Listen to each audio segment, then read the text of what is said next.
Santapan Harian Minggu 26 Maret 2023.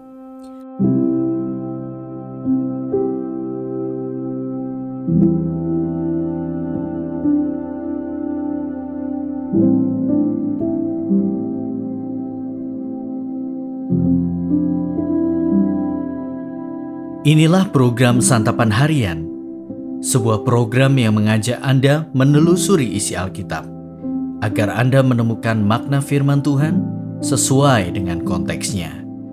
Santapan Harian tertuju bagi Anda yang ingin memiliki kehidupan rohani yang segar, kuat, dan sigap.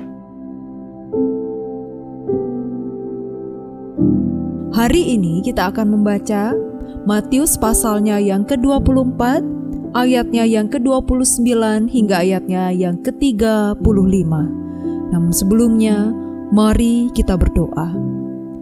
Terpujilah Engkau ya Tuhan, ajarkanlah kebenaran firman-Mu kepada kami, dan dengan bibir ini kami akan menceritakan segala kata dan karya-Mu bagi sesama. Di dalam nama Yesus Kristus kami memohon. Amin. Matius 24 ayat 29-35. Kedatangan anak manusia, perumpamaan tentang pohon ara. Segera sesudah siksaan pada masa itu, matahari akan menjadi gelap, dan bulan tidak bercahaya, dan bintang-bintang akan berjatuhan dari langit, dan kuasa-kuasa langit akan goncang. Pada waktu itu akan tampak tanda anak manusia di langit, dan semua bangsa di bumi akan meratap, dan mereka akan melihat anak manusia itu datang di atas awan-awan di langit dengan segala kekuasaan dan kemuliaannya. Dan ia akan menyuruh keluar malaikat-malaikatnya dengan meniup sangkakala yang dahsyat bunyinya, dan mereka akan mengumpulkan orang-orang pilihannya dari keempat penjuru bumi, dari ujung langit yang satu ke ujung langit yang lain. Tariklah pelajaran dari perumpamaan tentang pohon ara. Apabila ranting-rantingnya melembut dan mulai bertunas, kamu tahu bahwa musim panas sudah dekat. Demikian juga jika kamu melihat semuanya ini, ketahuilah bahwa waktunya sudah dekat, sudah di ambang pintu. Aku berkata kepadamu, sesungguhnya angkatan ini tidak akan berlalu sebelum semuanya ini terjadi. Langit dan bumi akan berlalu, tetapi perkataanku tidak akan berlalu.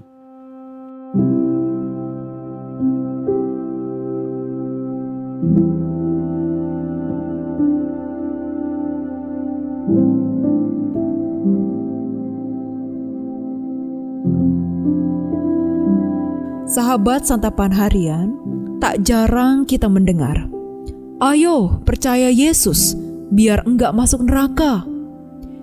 Jadi ada orang yang menjadi Kristen hanya karena takut neraka. Bahkan ada yang takut akan kedatangan Yesus yang kedua kali karena merasa bahwa hidup mereka belum cukup baik, masih penuh dosa, dan jauh dari sempurna. Kedatangan Yesus menjadi berita menakutkan bagi mereka. Lain halnya dengan jemaat mula-mula. Saat itu orang Kristen termasuk kalangan minoritas yang dicap sesat. Iman mereka dipertanyakan, keyakinan mereka dicemooh, dan pilihan mereka ditertawakan. Kekristenan sungguhlah tidak populer, dan iman Kristen adalah sebuah kebodohan. Pada masa itu, orang yang menjadi Kristen begitu menderita. Mereka mengalami penganiayaan baik dari orang Yahudi maupun penguasa Romawi. Penderitaan yang mereka alami begitu nyata dan seolah-olah tak ada lagi pengharapan. Bagi jemaat mula-mula, berita kedatangan Yesus sama sekali tidak menakutkan.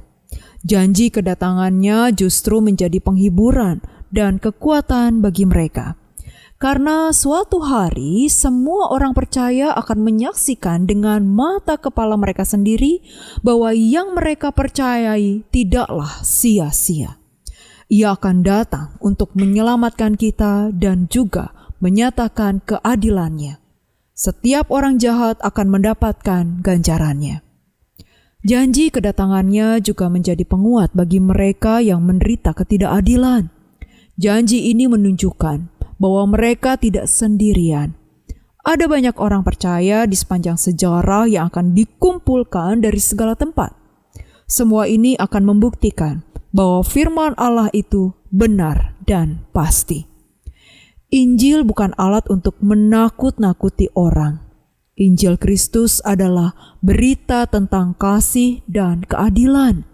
Kedatangan Yesus yang kedua kali bukan cerita menakutkan, melainkan janji penghiburan bagi orang-orang percaya yang menderita karena menghidupi imannya.